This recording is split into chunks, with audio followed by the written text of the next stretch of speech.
BPK menemukan banyak masalah dalam proyek kawasan industri pupuk Fak-Fak. Penyalahgunaan wewenang yang menyeret Bahlil Lahadalia. Saya Setri Yasra dan inilah editorial Tempo.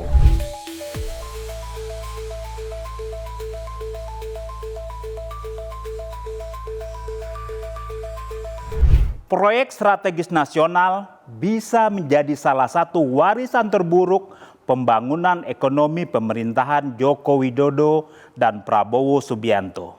Tak sekadar menimbulkan masalah sosial dan lingkungan, sejumlah proyek tersebut juga mengabaikan tata kelola dan rawan konflik kepentingan.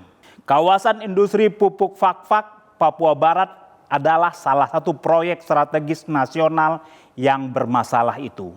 Program yang dikerjakan PT Pupuk Indonesia Tbk dengan nilai investasi 1,60 miliar US dollar atau 28,4 triliun rupiah ini awalnya akan dibangun pada Februari 2023, tapi baru dimulai pada 2026.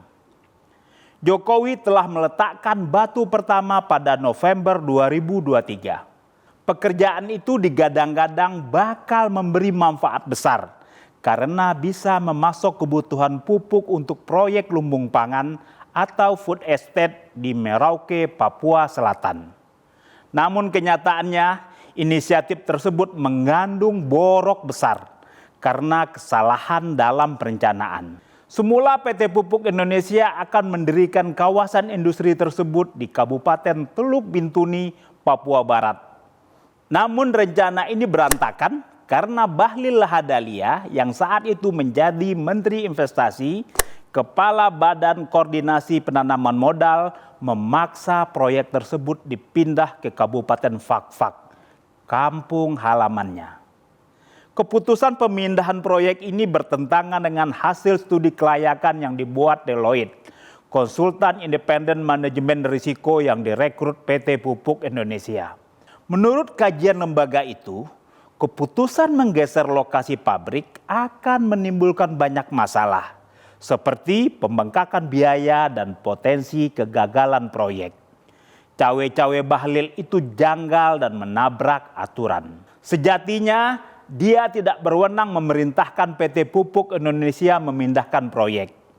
Namun, dengan pengaruh yang besar sebagai Ketua Umum Partai Golkar dan Menteri yang sangat dekat dengan Presiden Joko Widodo, Bahlil leluasa mengambil kewenangan Kementerian Badan Usaha Milik Negara sebagai pemegang saham Pupuk Indonesia. Belakangan, keputusan tersebut terbukti bermasalah dan berpotensi menyeret Pupuk Indonesia ke jurang kebangkrutan. Audit Badan Pemeriksa Keuangan pada semester pertama 2025 menemukan keputusan memindahkan proyek berpotensi menimbulkan kerugian negara 2,9 triliun rupiah. Lembaga auditor negara itu juga menemukan biaya penanganan kondisi lahan dan biaya yang terbuang percuma sebesar 250,9 miliar rupiah. BPK menyimpulkan kawasan industri pupuk Fak-Fak tidak layak dilanjutkan. Tak sekadar memaksakan pemindahan pabrik pupuk itu ke kampung halamannya, Bahlil juga terendus memiliki konflik kepentingan di balik langkah tersebut. PT Bersama Papua Unggul, perusahaan yang mayoritas sahamnya dimiliki Bahlil, bersama PT Papua Jaya ikut menggarap kawasan industri pupuk Fak-Fak.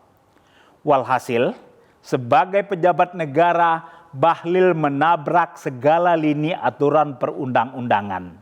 Merujuk pada Undang-Undang Nomor 30 Tahun 2014 tentang Administrasi Pemerintahan, dia terindikasi menyalahgunakan wewenang karena mengambil keputusan di luar wilayah kerja atau melampaui bidang tugasnya. Selain itu, praktik lancung tersebut patut diduga melanggar Undang-Undang Penyelenggara Negara yang bersih dan bebas dari korupsi, kolusi, dan nepotisme.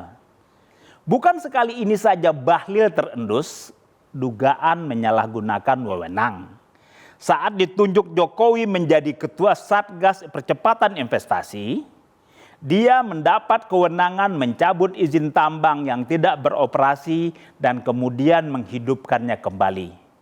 Saat itu terdapat setidaknya 2078 izin tambang yang tidak beroperasi, yang sebagian diberi izin lagi.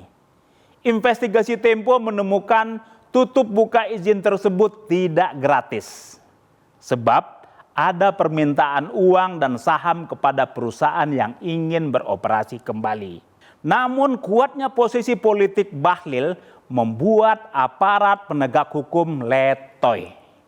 Situasi serupa juga akan terulang sekarang. Dengan posisi politik Bahlil sebagai Ketua Umum Golkar, sulit berharap Presiden Prabowo Subianto memerintahkan penegak hukum mengusut berbagai penyimpangan itu.